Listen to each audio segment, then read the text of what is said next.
G'day viewers, it's time yet again to round up another week with another edition of Totally Fucked Up Friday. And let's cut straight to the chase with the story that so many people messaged me about, drunk moose in a tree. One of those great pics or it didn't happen things, and there's actually pics. And the expression on the moose's face is what does it for me. And the whole backstory for me just comes out just in the look on his face like, oh guys, I've drunk way too much, oh my god, this is the ugliest bitch I've ever fucked, oh and she's got a disease, my dick hurts so much, no, put the iPhone away, don't take a photo, you're gonna put that on Facebook, aren't you? You know my friend, I fucking hate you, I call the fire brigade, this is fucked, I hate you guys, you're all fucked. Yes, I may have had after work drinks again. At least the moose's escapades make a little more sense than a lot of the drunken escapades humans get up to. It was up the tree because what it was doing was eating fermented apples, and it liked it apparently and wanted even more, and that's got stuck up the tree looking for more fermented apples. Nature's weird like that. My favourite part of the story was a neighbour quoting me, oh yeah, I saw that moose earlier, it ran into my friend's car. I thought it was drunk then. Sweden, where we ignore drunk mooses because that's someone else's totally fucked up business. And now to a story I've been meaning to look at for a while about voter registration in the US. Yes, the flower of democracy. For the upcoming presidential elections next year, there's been a little bit of a wrinkle, and I've seen this happening in a few states in the US.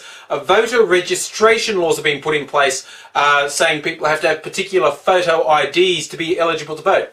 Now, these have been universally pushed by Republicans who say it's about preventing voter fraud. Yet it's been universally observed that this law is likely to impact people who traditionally are more likely to vote Democrat, as in young people, particularly college students who are out of their home state, and non-white and poor people tend to be the most affected by this. What a weird coincidence, eh? I hadn't actually mentioned it because I just thought, but this week I read a wrinkle that just made me go, what the fuck?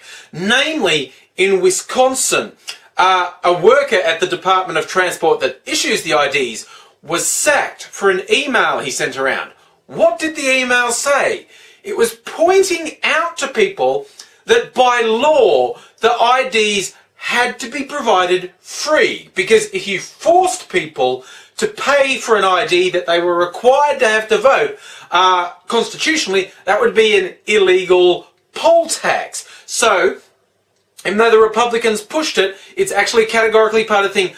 People have to be able to get this for free. You can make it awkward and difficult, but you can't make people pay. And this guy was pointing out this loophole. Oh, we got told charge people $28 for this ID, which was the default for a photo ID. But when it's for voting, people have to be allowed to get it for free. But their employers, the department, had expressly told people you don't give it to them for free unless they categorically ask for it for free.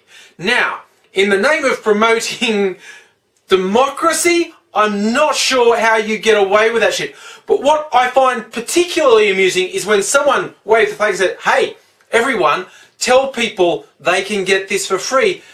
And they sacked him! They sacked him for spreading this news. So it's not that I'm so much surprised at it, it's surprised that I think in this modern age of internet communication and mass media and 24-hour news cycle, they thought they would get away with this. Now, I will stress, as opposed to some really hyperbolic, how do you say that? I know it's hyperbole and hyperbolic. It's hyperbolic, isn't it? I got distracted by that.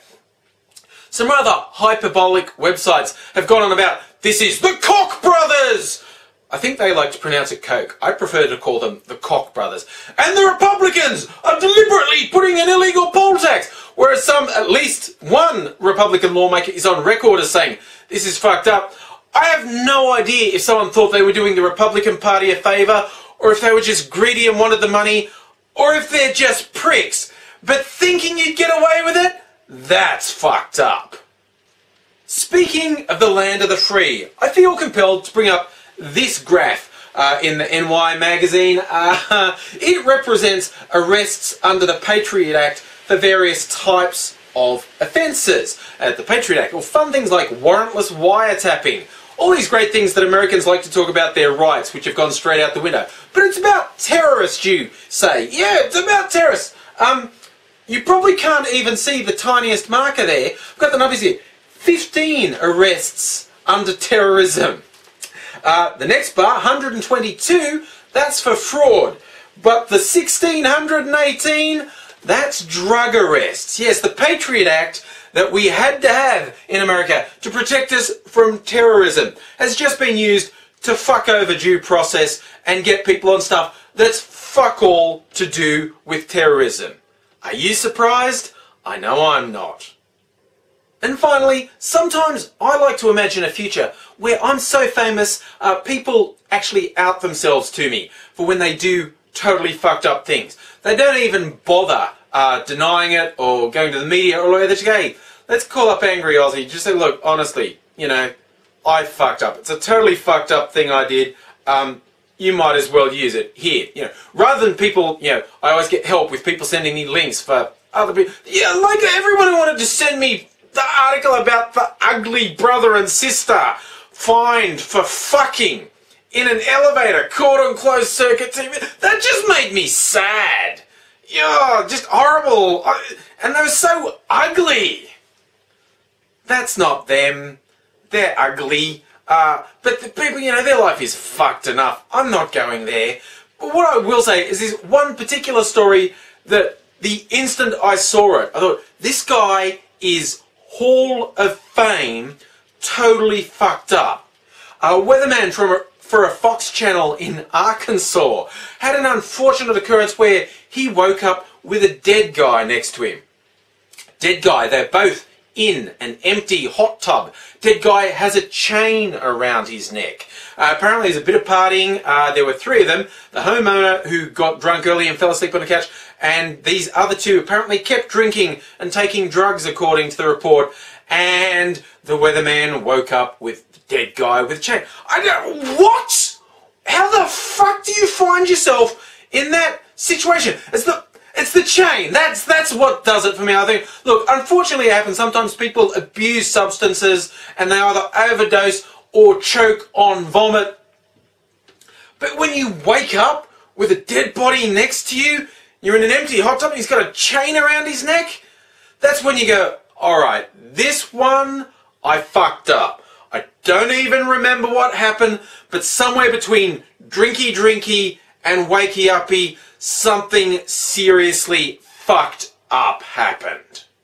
And kudos to the Arkansas police who have not ruled out foul play. That's some mighty fine police in there.